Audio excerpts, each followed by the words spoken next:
Әңгімемді тыңдамас бұрын менің каналыма тіркеліп өтуіңізді сұраймын. Алдын ала рахмет. Алла разы болсын. Рамазан айы. Ақшамға 1 сағат қалған. Үйге қайтып келе жатқам. Жолда бір кедей кісі тоқтатты. Жүзінен мешіттегі дәрісіме қатысып жүрген жамағат екенін байқадым. Дауысы дірілдеп: Алла разылығы үшін бүгін менің үйімде ауыз ашуыңызды өтінемін деді. Не айтарымды білмей, тілім күрмеліп қалды. Еріксіз, бауырым, отбасым күтіп отыр. Бүгін оңтайлы емес болып тұр, деп жаттым.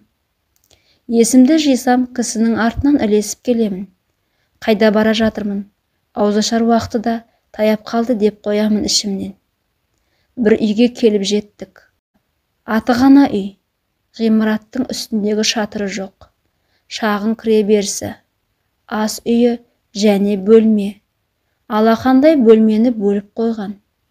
Ағаш баспалдақ 2 адамды көтеретіндей емес. Жамағат бауырымның жүрегі бақыттан алып ұшып тұр. Жүзінде маған деген алғысы мен құрметі ерекше.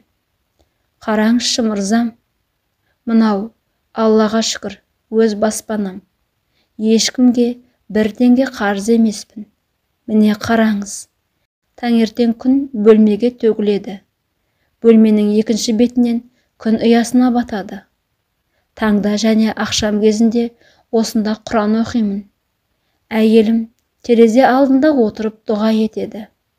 Уәллахи мырзам, менің үйім жәннат деді. Әлгі кісінің сөздерін естіп келе жатырмын. Бар ойым мына баспалдақ сынып кетпесе екен деймін. Бөлмеге кіріп жайғастым. Үй иесі әйеліне бәсең дауыспен: дастарханыңды дайында, бүгін шейх біздің үйде ауыз ашады деді. Үйде бұршақтан басқа жейтін ас жоқ. Ақшам азанына да жарты-ақ сағат қалды. Пісіретін еш нәрсе жоқ, деп әйелі қысылып жатыр. Ұядай үйде мұның барлығы анық естіліп тұрды. Үй иесі қайта келгенде: мен, бауырым, менің бір шартым бар. Азан айтылғанда аузымды сумен ашамын. Өз құрмам бар. Намаз оқып, күнделікті дұғаларымды оқымай дастарханға отырмаймын. Ал асқа езілген картоп пен бұршақ жеймін дедім. Үй иесі қатты қуанып кетті. Айтқаныңыз болсын деді. Енді мені оңаша қалдыр. Дұға мінәжатымды жасаймын дедім. Картоп әр үйде бар көкөніс. Сондықтан да осылай дедім. Жамағат бауырымның үйінен көңілім де, қарным да тоқ болып шықты. Аузынан бір сәт шүкіршілікпен қанағат түспейтін адам екен. Ел жұрт жырлап айтатын бақытты өмір осынікі еді. Бірер күннен кейін үлкен кәсіпкер ауызашарға шақырды. Елге танымал, ірі сауда-саттықпен айналысатын дәулетті адам еді. Ауызашар үлкен фермадағы сарай сияқты зәулім үйде өтті. Ат шаптырым алқапта бассейн. Шетінде ғажайып ат қора. Небір асыл тұқымды аттары бар. Ауызашардан кейін үй иесі оңашада: тұрмысым қиын, сауда-саттық жүрмей жатыр. Бала-шаға шаршатты.